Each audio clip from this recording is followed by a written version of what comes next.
We'll now take leaders' questions under Standing Order 36. Deputy Mary Lou McDonald, please. Thank you, Cairns. Taoiseach, at a Fine Gael press conference, you told reporters that as you canvass around the country, you have heard too many examples of the bulk buying of homes by wealthy property funds. But of course you already knew that this was happening, Taoiseach, and that it's not happening by accident. Property funds bulk buying family homes is a direct result of government policy. Over a decade ago, Fine Gael rolled out the red carpet for these funds with sweetheart tax deals. And you have renewed that policy year after year, choosing repeatedly to value the interests of vulture funds over ordinary people looking to buy a home. And that is exactly why these funds can push ordinary home buyers out of the market and then rent these homes back to the same families at rip-off rents. The stories of property funds snapping up family homes have hit the headlines over and over again. I've lost count of the number of times that we have raised this greedy and damaging practice with your government. So you shouldn't have to go out on a canvas to tell you how bad it is out there. You'll recall in January how a British fund bought up 46 of 54 homes in a new estate in Balgriffin. They then put these homes up for rent for extortionate rents of up to €3,000 a month. And this wasn't a once-off. According to the CSO, over 4,200 homes were bought up by funds in 2021 and 2022 alone. And your response to this has really been no response at all. New figures show that the 10% stamp duty that you introduced on bulk buying of homes is failing. Since your government introduced this measure, funds have snapped up hundreds of homes that should be available to workers and families. Far from being deterred, property funds, vulture funds, were in fact emboldened. Bulk buying actually increased in the years after you introduced this measure. They know that they can offset the stamp duty by charging sky-high rents. So after backing the property funds to the hilt, and now 2 weeks before an election, you say that there are too many examples of funds buying up family homes. You also said that you want a review. You must think people have very short memories, Taoiseach. You've had chance after chance to stop these funds in their tracks. When government introduced the 10% stamp duty, we told you that it was too low to act as a deterrent, but you didn't listen. 4 months ago, following the fiasco in Balgriffin, we brought forward a motion to stop property funds bulk purchasing family homes, but you voted it down. And we've repeatedly called on government to increase the stamp duty on bulk purchase to a level that will actually work. But only last week, Minister McGrath told my colleague Pearse Doherty that he has no plans to increase the rate of stamp duty that vulture funds are charged from buying up homes. So that's the hard reality, Taoiseach. Tá cistí muoine sever fós a ceannach tithe teaghlaí ó thrón na ceannaitheoirí tí. Ní mór inis ag an rialtas rud ag an suntasach a dhéanamh faoi seo agus sin cad atá daoine ag éirí. Taoiseach, so you're talking about a review. I think that is simply spoof, and I think it is spin. But you might like to tell us what you propose. What level of stamp duty do you propose as a deterrent, since your 10% is clearly failing? Taoiseach, please. Well, thanks very much, Cairns, and I'm grateful to have the opportunity today to expand in relation to this important issue, because it is always important when it comes to housing, when it comes to one of the biggest intergenerational challenges of our time, that government is willing to listen and that government is willing to respond. And of course, something you don't hear from the previous speaker is that we do live in a country now where every working day we're seeing so many homes being built, where so far this year, every working day, we see around 350 new homes being built, where every week around 500 young people and couples are buying their first home, where this year so far over 32,000 homes have commenced construction. Almost as many homes have commenced construction this year so far as did totally in the previous year. That is real progress, and that does give people wanting to move out of the box room of their parents' house, and indeed parents wanting their adult child to move out of the box room, real hope as well. But the issue of bulk buying and bulk purchasing of houses is an issue that I want to see further action on, because as I've said previously, it's clear from the Housing Commission report, which you lauded here last week before having an opportunity to read it, that we do need both private and public investment to add to our housing stock.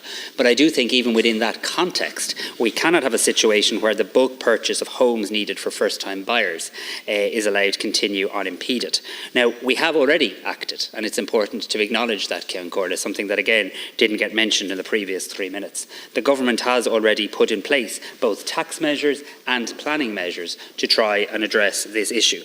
But I'm very clear, I want to take further measures. And just to be clear, that's exactly how I voted in the Dáil in January. It's exactly how Fine Gael, Fianna Fáil and Green TDs voted in the Dáil in January. When we voted not down your motion, we voted for our motion, and our motion very clearly said that the government is committed to ensuring that newly built houses are available to first-time buyers and owner-occupiers, and the government will continue to examine how best we can achieve this. So we didn't vote in the way that you like to describe.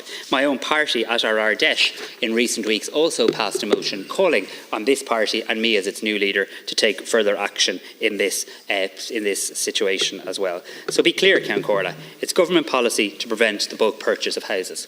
We've already introduced a higher rate of stamp duty, and we've already introduced new planning rules.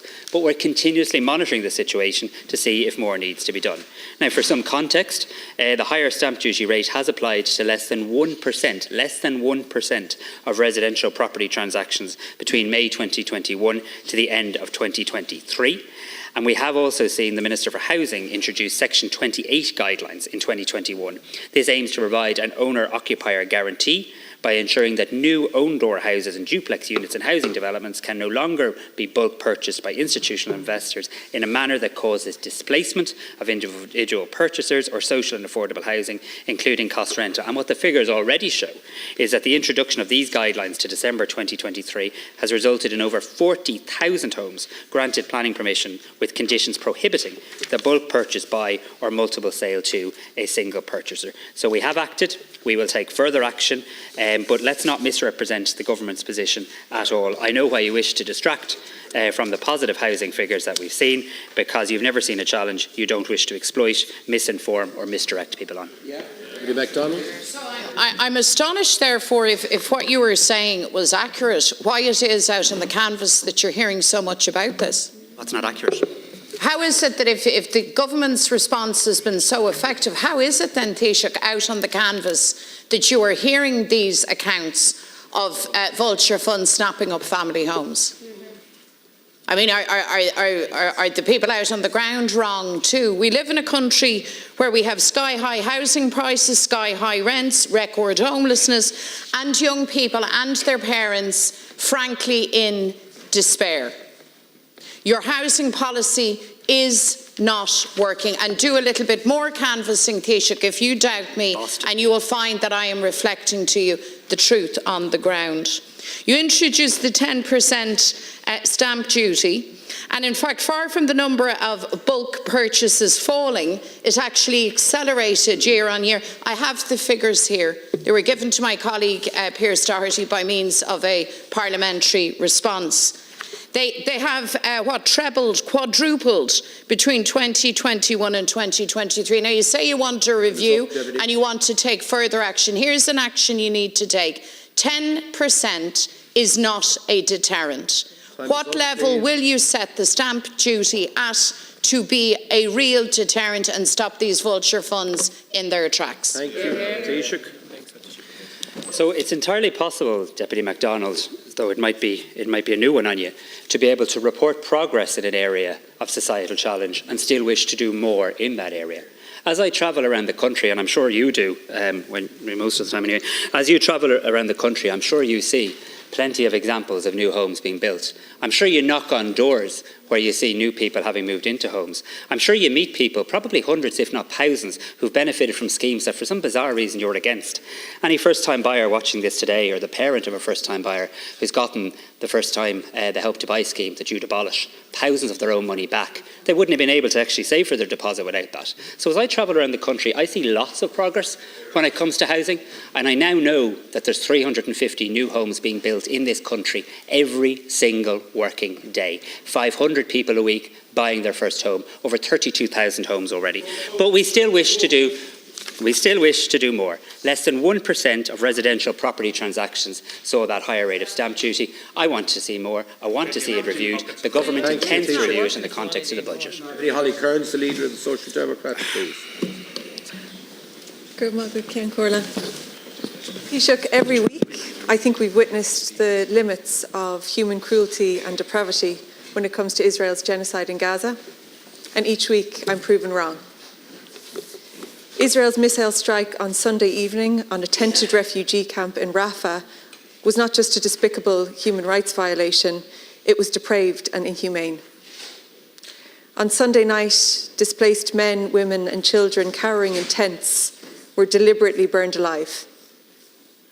One man who was pictured in the aftermath held the badly burned body of his beheaded baby in his arms. I say this not to be graphic or to shock, but because we have to talk about the reality of the hell on earth in Gaza. What we're witnessing is mass murder by a rogue government that flouts international law and ignores rulings from international courts. Israel's military initially described the missile strike as precise. Later, when even Israel's biggest cheerleaders expressed horror, Netanyahu said it was a tragic error. Just like the tragic error last month that led to missile strikes on an aid convoy, killing 7 aid workers. Is there anyone who still believes that the enormous death toll in Gaza is an error? Because it is abundantly clear that civilian deaths are not just acceptable to the Israeli government, they are deliberate. Taoiseach, yesterday, as civilians in Rafah searched through ashes for dismembered remains of their loved ones, the EU issued a press statement about sanctions. In fact, it issued 2 statements about sanctions, but they weren't directed at Israel. They were about Russia. The EU has set up another sanctions regime to target Russia. Russian war crimes are rightly condemned and sanctioned by the EU. But Israeli war crimes are not just ignored, they are facilitated by the EU through the sale of arms and preferential trading. Some have referred to the meeting of EU foreign ministers yesterday as being a hopeful sign that the EU apathy is ending. Frankly, I think it's outrageous it took until yesterday and more than 36,000 deaths in Gaza for sanctions on Israel to even be discussed in a serious way. The EU has disgraced itself through its callous inaction and ambivalence on Gaza. EU leaders complicit in this carnage, like Ursula von der Leyen, should be ashamed. Taoiseach, I really welcome that today we will formally recognise the state of Palestine and that finally the Palestinian flag will fly on the grounds of Leinster House. Symbolism and solidarity are important. But what we really need are punitive sanctions on Israel, here and at EU level. Taoiseach, why won't your government take that action against Israel? Introduce the Occupied Territories Bill. At least give me the new legal advice that you promised last week I still haven't received. Don't vote for the re-election of Ursula von der Leyen and remove the diplomatic status of the ambassador. Thank you, Deputy Cairns. Taoiseach. Look, I want to thank Deputy Cairns for raising this very important issue, and I too, like her, welcome the fact that today Ireland will recognise the state of Palestine. I think it's a significant moment. I think it's a historic moment. I think it's an important moment, both to recognise that you can't have a two-state solution without recognising 2 states, but also I hope to create a positive momentum towards more countries now recognising the state of Palestine. And I know there are others actively considering it, and I today repeat my calls for them to join us through their national processes in the coming weeks as well. But I too am very much aware that we recognise the state of Palestine today against a backdrop that is almost unimaginable and is utterly unconscionable in terms of the humanitarian catastrophe that is unfolding in Gaza, in Rafah, and in the region. Children being starved, hunger being used as a weapon of war. And this country has been calling for an immediate and sustainable humanitarian ceasefire, the unconditional release of all hostages, and full, safe and unhindered humanitarian access for many, many months. We are now seeing children starving, and we are seeing children going to bed not knowing if they will wake up. But what we're also now seeing is a new despicable trend where every now and then, amidst the backdrop of death, maiming, injury, pain, we're seeing an event of particular horror that takes place, and then we're seeing the Israeli Prime Minister emerge and apologise for what he terms a tragic mistake. April's tragic mistake was the bombing of aid workers providing food to starving Gazans. May's tragic mistake was the bombing of displaced children, parents and families who had fled to a designated safe zone in truly appalling scenes. Imagine taking your child to somewhere that you believe they will be somewhat safe, to have that very place of refuge then bombed, and then the apology for a tragic mistake. The question the world must now ask itself, Ireland, Europe, the United States, what will June's tragic mistake be? And much more importantly, what are we going to do to stop it? As I've consistently said, and I said at the April meeting of the European Council, there's an onus on every country and on the European Union to use every lever at its disposal to help bring about a ceasefire. It's not enough to just condemn. It's not enough to just find it repugnant. It's not enough to just be repulsed. There is a need for action. And that's why I do warmly welcome the decision of the Belgian presidency yesterday, belatedly, to convene a meeting of the EU-Israel Association Agreement. Because this country, I think there's a political consensus on this country and Spain since March have been calling for the association agreement, which is effectively a trade benefit agreement, to be reviewed. Contained within that are human rights clauses. Human rights clauses are not there for padding. They're not there to make the agreement longer. They're not there because they're nice to have. They're there and they have meaning. And those meanings must be adhered to as well. So everyone needs to look at all levers at our disposal. I have answered before the question in relation to occupied territories. I will share with you more information in relation to that. But the way I think you address this issue is through, at an EU level, the association agreement and the review of that. Thank you, Taoiseach. Deputy Cairns. Taoiseach, the rhetoric is great, and I think I'm blue in the face acknowledging it. What we're asking for is action that's proportionate. So you're talking about wanting the EU to use every lever available to them. And that's precisely what I'm asking you to do, because there are actions we can take as a sovereign state while the EU hasn't come round to the very obvious breach of the human rights clause in the EU-Israel trade agreement. Months ago, your predecessor, Leo Varadkar, wrote to Ursula von der Leyen seeking a review of the EU-Israel trade agreement, and she didn't even reply to the letter. She's someone who gave Israel her unqualified support for their war crimes. And yet you're happy to recommend the re-election of this person as the European Commission President. Do you really think that Fine Gael MEPs and candidates in the European election are representing their voters on this issue? Taoiseach, when international institutions fail, it's up to independent states to take a stronger stance. You're saying you can't introduce the Occupied Territories Bill because of this legal advice. You promised to show us last week, but we haven't seen it. What of the illegal Israeli settlement divestment bill? What of the diplomatic status of the ambassador? What about all of these levers that are available to you? So you're calling the EU out and saying they're not using the levers available to them. What are you going to do about the things that are available to you now? Taoiseach. No, I'm not calling the EU out. We're part of the EU. We joined it. We're members of it. We're around the table. And what I'm doing every single day with colleagues across government, including the Taoiseach, is working at a European level to help bring about the actions that do need to happen. Europe has not covered itself in glory in relation to this humanitarian catastrophe. I'm very clear in relation to that. Mistakes have been made. Condemnation is not enough.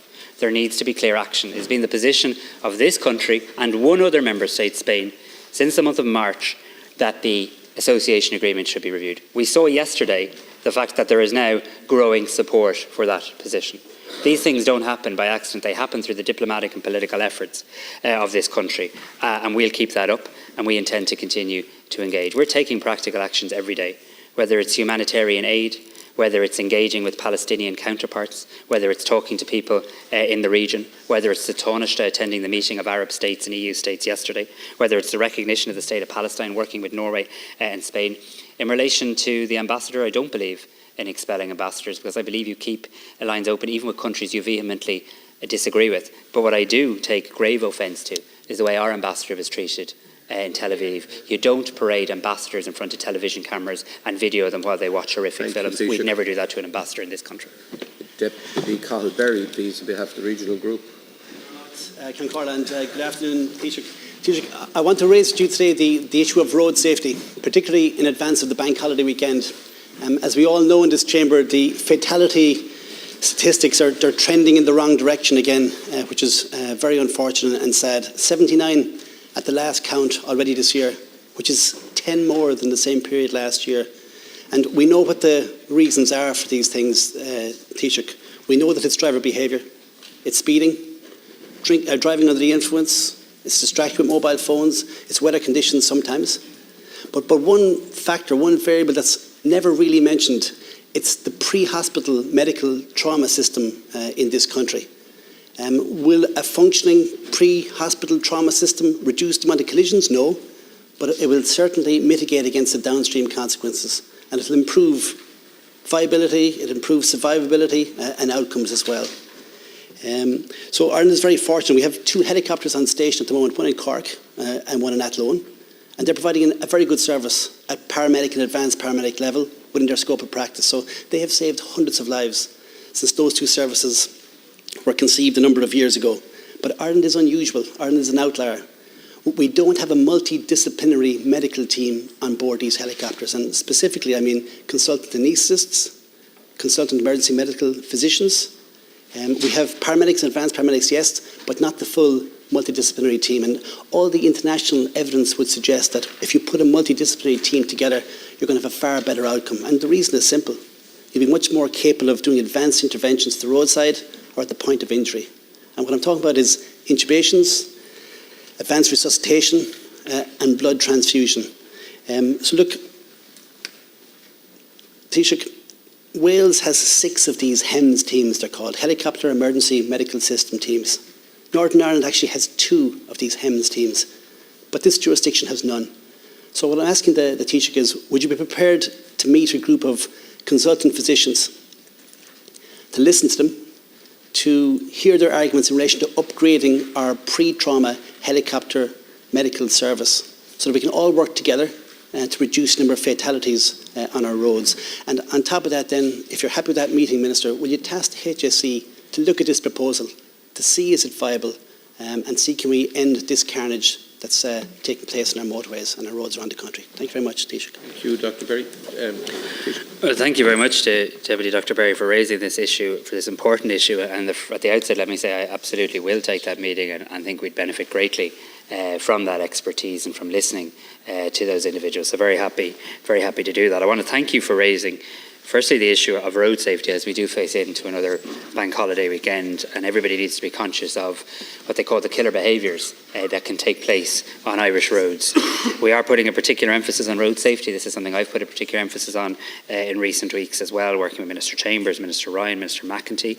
We have met with the Road Safety Authority. We've met with Garda Síochána to hear what more they can do urgently to address the issue. And following that meeting, we did agree a number of immediate measures that could be put in place, including further awareness campaigns, increased public expenditure on those awareness campaigns that I think people want to see and expect to see more of on their TV screens and on their radio stations as well.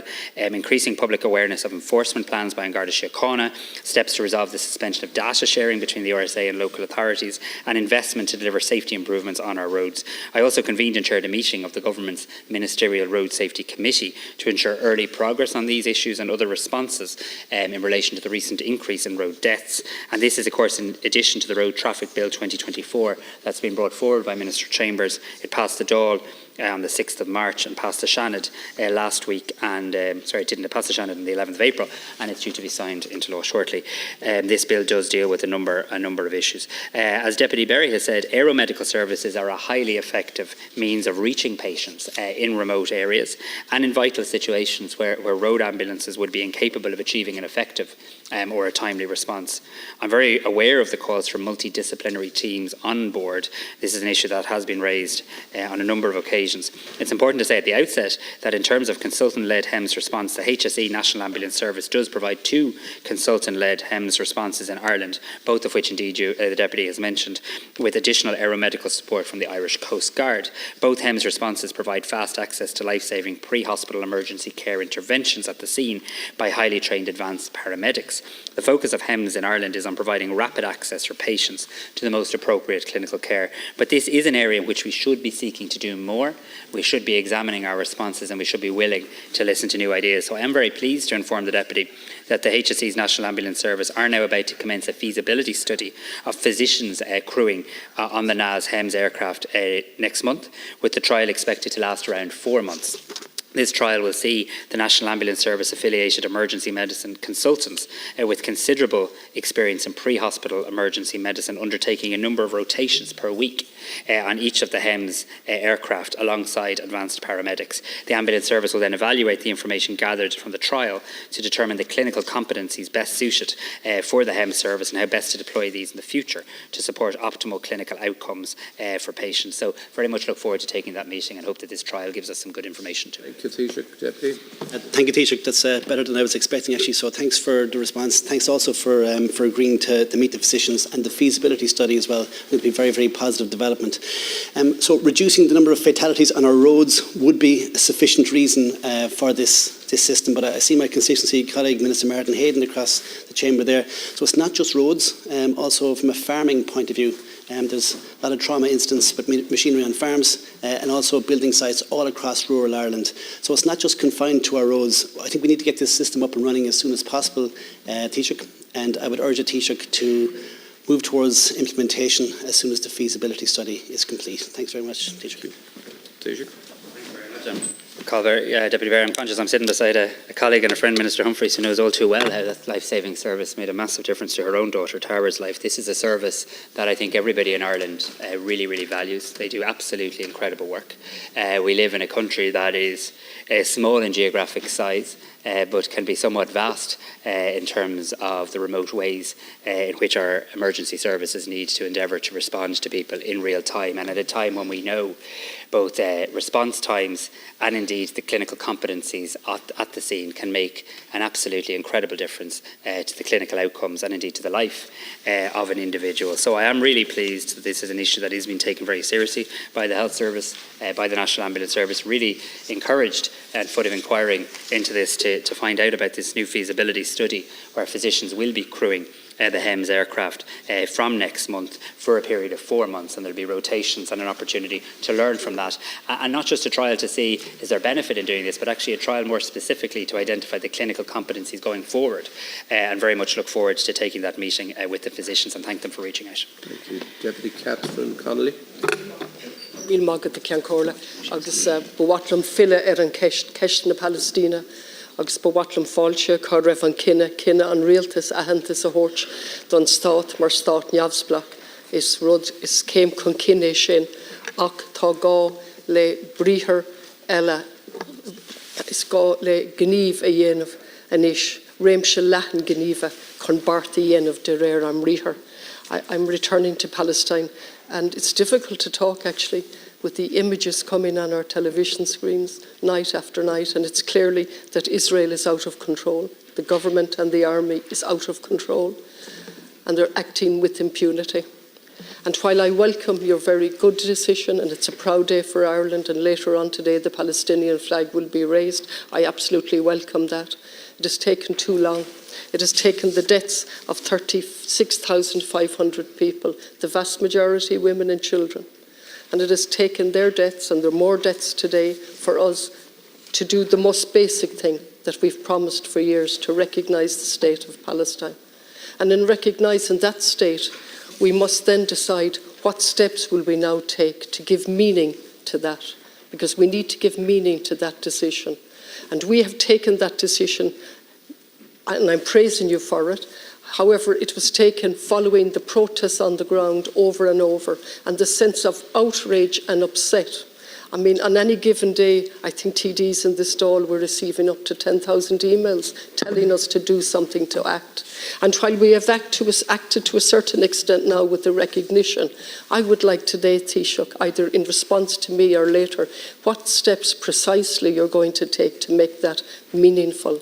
And obviously for me, the most meaningful number of steps is to stop the troops and the arms going through Shannon, to enact the Occupied Territories Bill, to stop the trading with Israel, to have sanctions against Israel, and to recognise that they are completely out of control.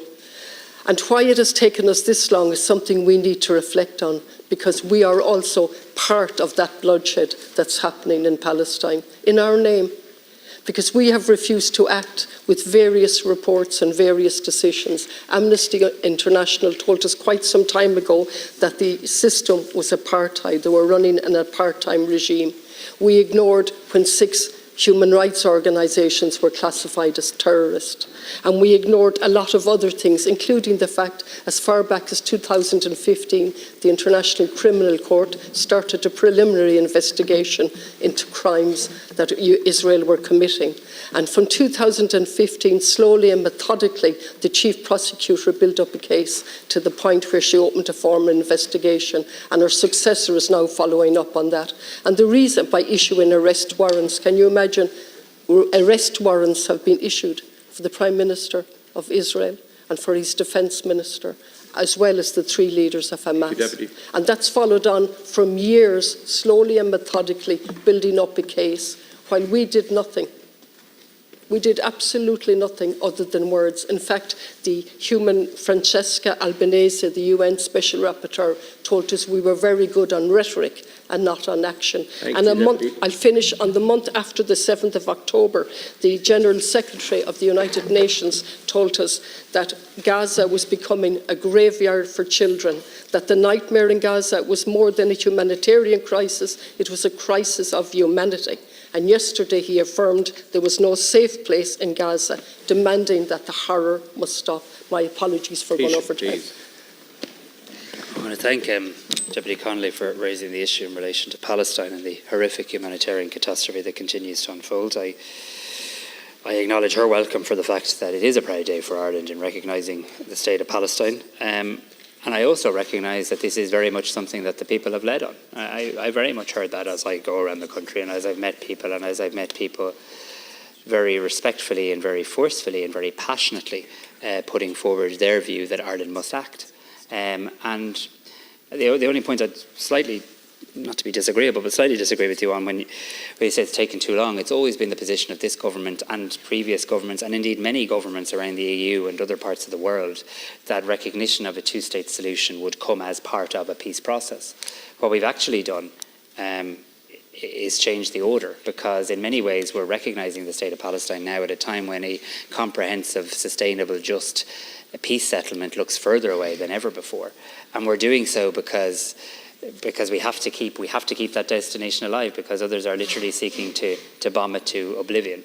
So I do think, and I do sense from my engagement with people in the region, from my engagement with counterparts in the region, from my engagement at an EU level, the actions that Ireland, that Spain, that Norway have taken today will have a positive effect beyond just our own recognition.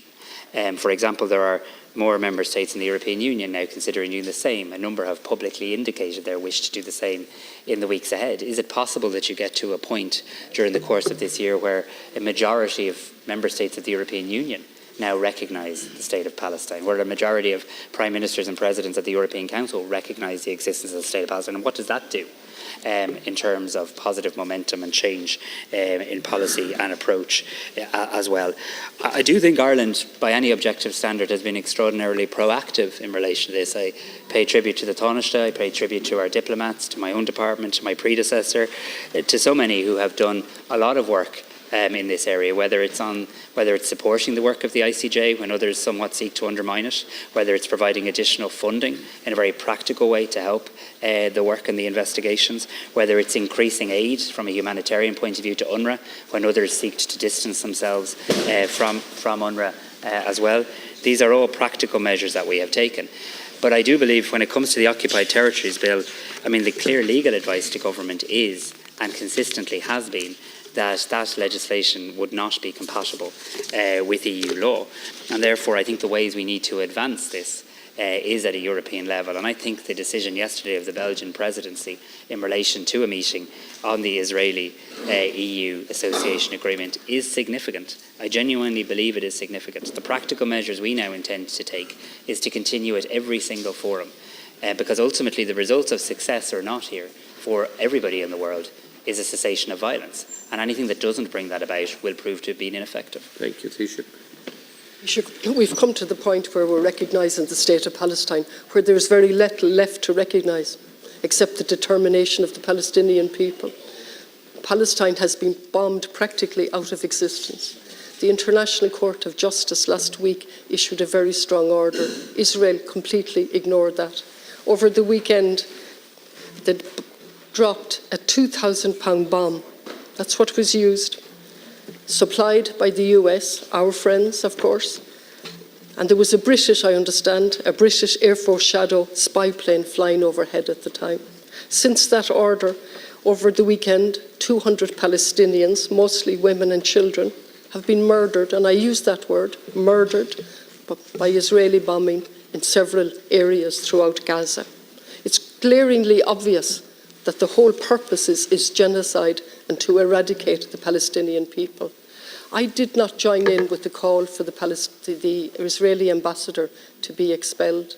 And on the last occasion that I spoke, I said it was becoming increasingly difficult for me to stand by that decision.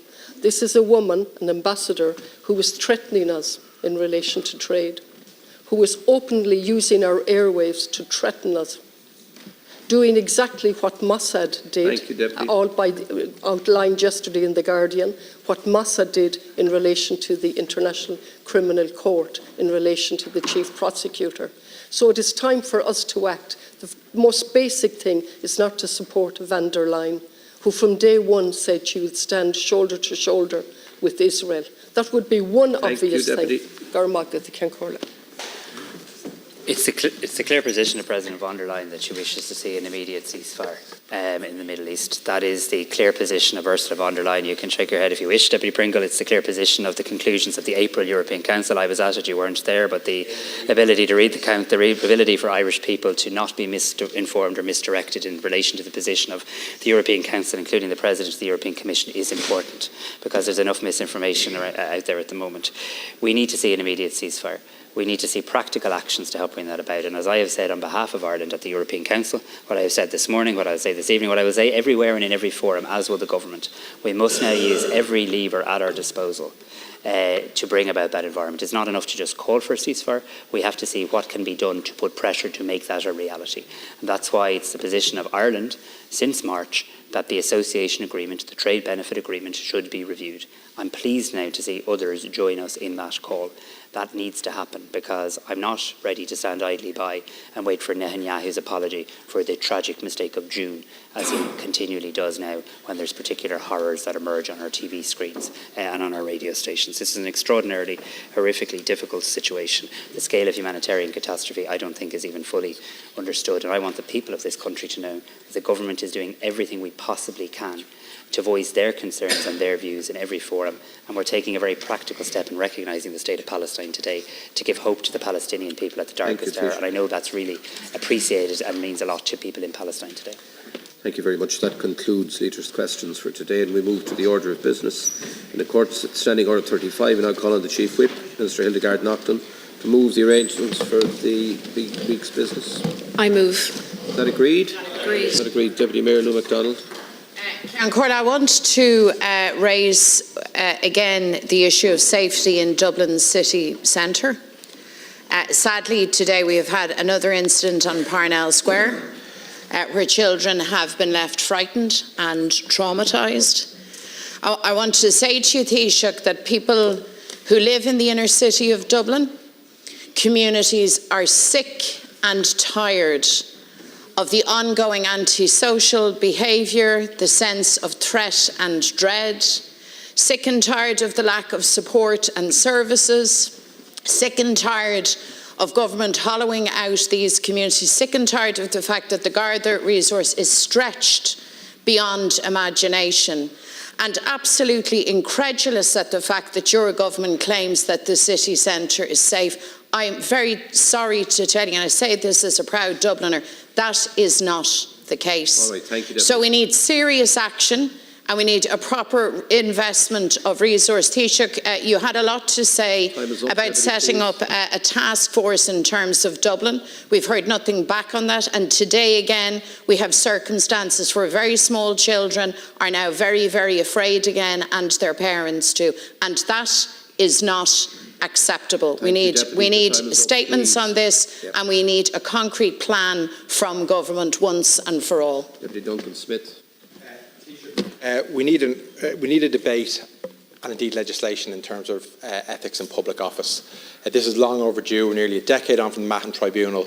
Ethics are not optional extras. We've had another example now of go-away money from a developer being given to, in this case, a candidate in the local elections from your own party. Now, I know that candidate has said they're suspending their campaign or whatever, but they'll still be on the ballot paper with a Fine Gael logo beside their name. So, Taoiseach, as still a relatively new Taoiseach, what are you going to do in terms of legislating in this area? When are we going to have the debate? And what do you say to the constituents of Drogheda Rural in relation to the candidate that will be on the ballot paper with your party's logo beside his name? Deputy Jennifer Whitmore. Thank you, Taoiseach. We need a debate on climate targets and how we're going to deal with our emissions in this Dáil.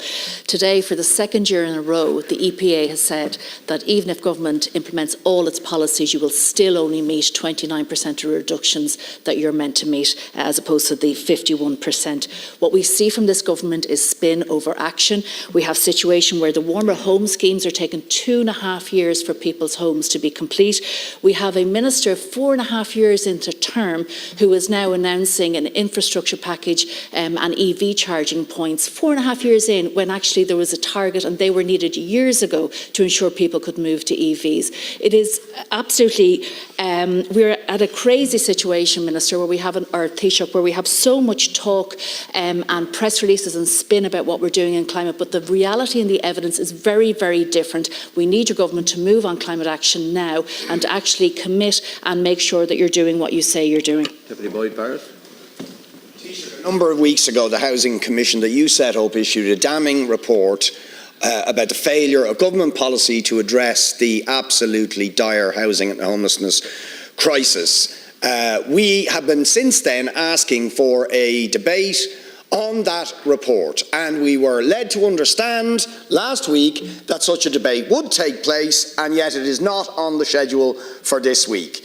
Now, given the absolute anger and despair that is being expressed by hundreds of thousands of families affected by this housing crisis, particularly in the teeth of election, it looks as if the government doesn't want this debate in advance of the local elections because it is so damning.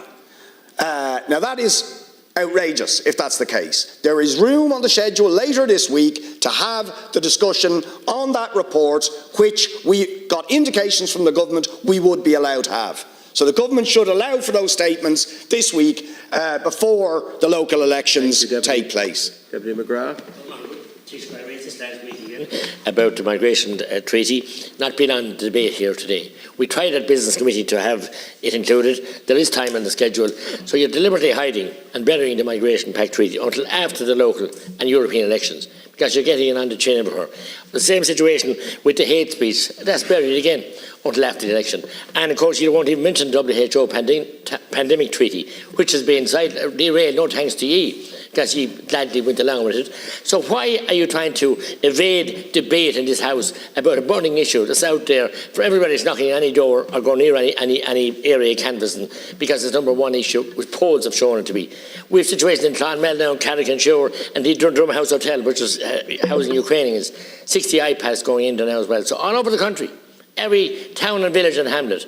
And this is going on and you won't debate it in this House. We have had 2 debates thanks to our private members' time and 1 lot of statements. No other debate here with the last 15 months about it. Thank you. Taoiseach.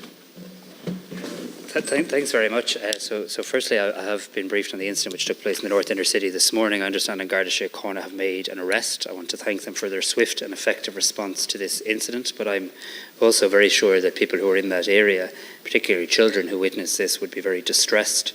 Thankfully, nobody came to physical harm, which I know we all welcome, but I understand that Garda Síochána have maintained ongoing patrols in the area, including at both opening and closing times for educational facilities. And of course, I call on any witnesses or people with dashcam footage to come forward to the Gardaí, but there has been an arrest made in relation to the City Centre Task Force that has been established. It's due to report back in July. The Chair, David McRedmond, the CEO of An Post, has been appointed to chair that, and I'm sure it can engage with interested public representatives in this House. In relation to ethics in public office, very happy to have a debate in relation to that. We'll get an update from Minister Donoghue in relation to any legislative proposals in regards to that. And Cabinet today agreed to a series of amendments, several hundred amendments to the planning bill that will be coming back to this House, I think, on the 11th of June. One of them is very much in relation to that issue of spurious objections, or indeed seeking money from developers to withdraw an objection, which is never an acceptable situation in any manner or mean. In relation to climate targets, very happy to, the Business Committee can seek how best to do this. There's always lots of requests for lots of important debates. Very happy to have a debate in relation to this. Of course, the EPA figures today don't, and they'll acknowledge this, fully factor in or model in yet a number of initiatives, including our biomethane strategy approved at government today, including, well, that's what they say, Deputy, and also a number of other initiatives, including traffic plans around our city. There is a demanding agenda in relation to climate, but very happy to have discussion because there are reasons to be very positive. We are seeing our retrofitting numbers really soar, 80% up in 1 year alone. Our fuel use for heating fell very considerably in 2023 as a result, and we need to build on that positive momentum. In relation to Housing Commission, we'd love to debate it with you, Deputy Boyd Barrett, because you were almost giddy with excitement in here last week about it. I'd love to know, do you support all of the 83 recommendations? Because I don't think you do. I don't think you support reference rents. I don't think you, and I get a little chance to speak too, if that's okay. I don't think you support reference rents. I don't think you support incentives for landlords, and I don't think you support any private investment fund. So there's 83 recommendations. The Minister has published our view on each and every one of them. Maybe you'd do the same in relation to yours. And we can certainly have that debate, but there was a very lengthy debate on Housing for All in this House only as recently as last week. Unfortunately, some deputies decided to adopt their position on the report before they read the report. Deputy McGrath, I've never known someone who's against something. I've never... Please, Taoiseach, without interruption. I've never... Yes, can everyone just... Please. I've never known... Please. Sorry, Deputy Boyd Barrett, the Taoiseach is responding to Deputy answered. McGrath. We're not having a further one this week. We had one last week. We've lots on the agenda this week. If you want to schedule for the Business Committee, go for it. Deputy McGrath, I've never known anybody to be as enthusiastic about wanting someone to come back into this House to vote on, which you're so vehemently opposed to. I've never known somebody to be so eager to have the government table something for it to adopt which you wish to reject. That will come back in due course at a time of our choosing. Thank you, Taoiseach. The question now is, are the proposed arrangements agreed to? Agreed. Agreed. Thank you.